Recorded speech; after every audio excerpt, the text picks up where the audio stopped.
Nahan-nakan, oke.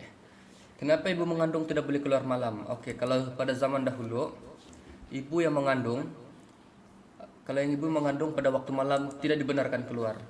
Sebab kepercayaan kami dulu lah, kepercayaan kami dulu orang Murut, kalau ibu yang mengandung keluar malam ini banyak perkara buruk berlaku kepada si ibu yang mengandung. Bukan kepada si ibu, tapi kepada kandungan yang dikandungnya. Contoh, si ibu yang keluar pada waktu malam nih, waktu malam.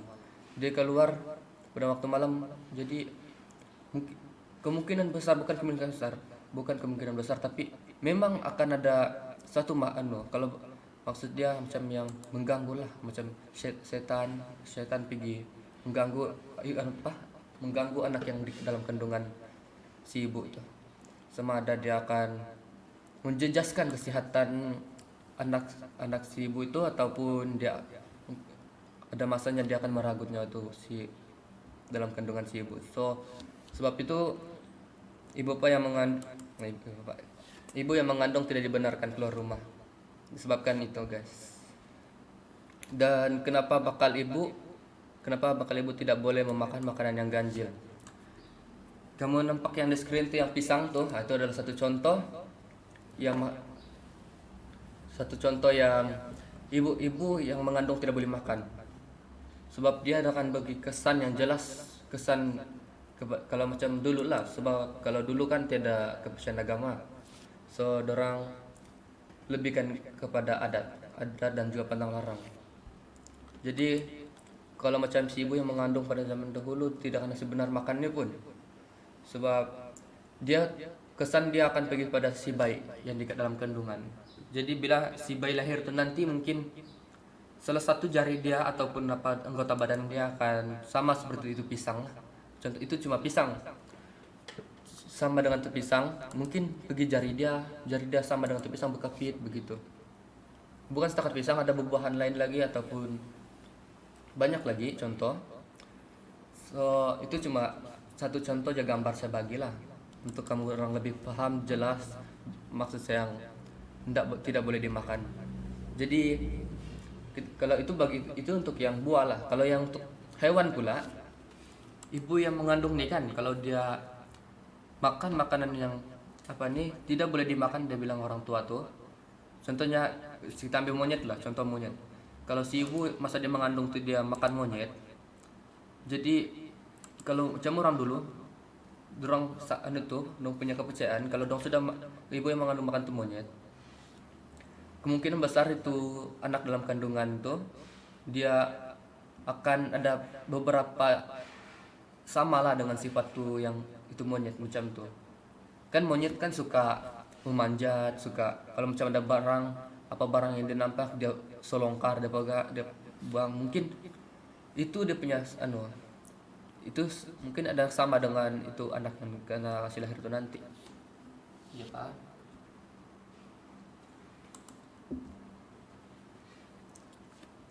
So kalau itu si ibu sudah memakan itu yang dilarang tuh, contohnya tadi monyet tuh. Jadi bila anak dilahir, anak dia mungkin dalam beberapa peratus sama dengan dengan gaya sifat itu monyet. Nah, macam tu lah. Itu sebab dia tidak sebab tu dia kena kasih apa? Dia kena pantang makan tuh. Ada sama macam begitu juga dengan hewan lain. Nah, efek dia pun begitu. Jadi kalau yang si ibu mengandung, hati-hatilah makan dengan makanan yang macam tuh. Tapi berbeza dengan sekarang lah. Kalau sekarang nih apa yang mau dimakan makan saja. Kalau yang si ibu mengandung apa yang dia mau semuanya boleh makan. Sebab sekarang kan sudah mempunyai kepercayaan agama masing-masing. Tidak macam dulu. Dulu tiada percayaan agama. Jadi semua yang pantang larang itu adat semua akan terjadi. Oke, kita teruskan dengan setelah bayi lahir bagaimana nama bayi diberikan. Oke. Kalau orang Murut zaman dahulu, kaum saya sendiri orang Murut, cara bagi nama tuh berbeza dengan sekarang. Sekarang kan kalau anak yang lahir terus dibagi nama, dibagi nama terus dibuat surat beranak. Dulu tidak surat beranak. So sekarang, kalau sekarang ini lahir saja terus dapat nama yang permanen, dapat nama yang kekal, tidak jadi kalau macam zaman dahulu cara bagi nama dia tidak macam sekarang. Kalau sekarang apa ibu bapak dia plan sebelum lahir lagi sudah dia bagi nama pada anak dia. Kalau macam dulu masa dia lahir baru dapat nama. Maksudnya kalau apa, kalau si ibu yang mengandung pada zaman dahulu lah, si ibu yang mengandung nih dia sudah beranak, dia tidak akan terus bagi nama. Si bapak tunggu ada peristiwa yang berlaku pada itu budak dulu contoh.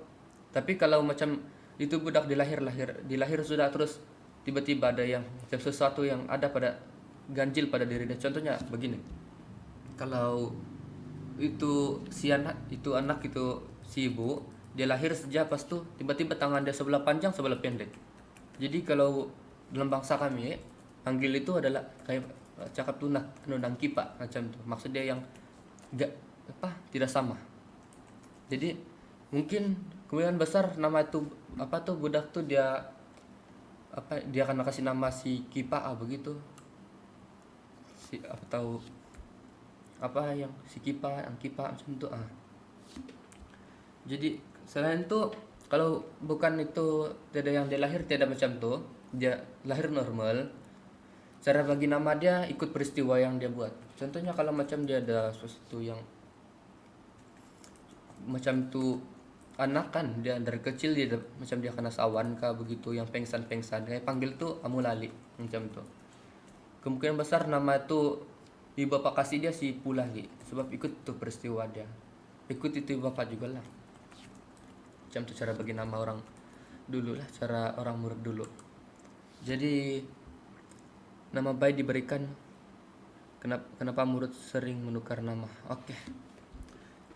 Macam tuh saya cakap tadi, kalau yang bayi lahir itu kan dia tunggu peristiwa. Sebab peristiwa berlaku dulu baru bagi nama itu bayi.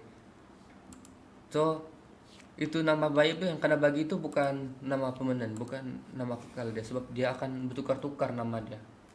Tapi dari mana saja orang tuh suka panggil itu juga nama dia. Kalau dia suka panggil nama yang sebelum atau yang baru dibuat baru dia dari orang tuh saja. So macam mana nama itu nama kamu sering bertukar begini. Kalau macam dia ikut peristiwa dengan tuh seseorang itu, kalau macam seorang itu contohnya umur dia 5 tahun. Umur dia 5 tahun nama dia si Kipa saya bilang tadi. Si Kipa kalau begitu nama dia. Jadi sehingga lah nama dia si Kipa sampailah umur dia 20 kah begitu. Tidak sampai 20 macam dalam 17 16 begitu umur dia. Jadi kalau tiba-tiba ada satu berlaku dia punya apa pada diri dia macam tuh.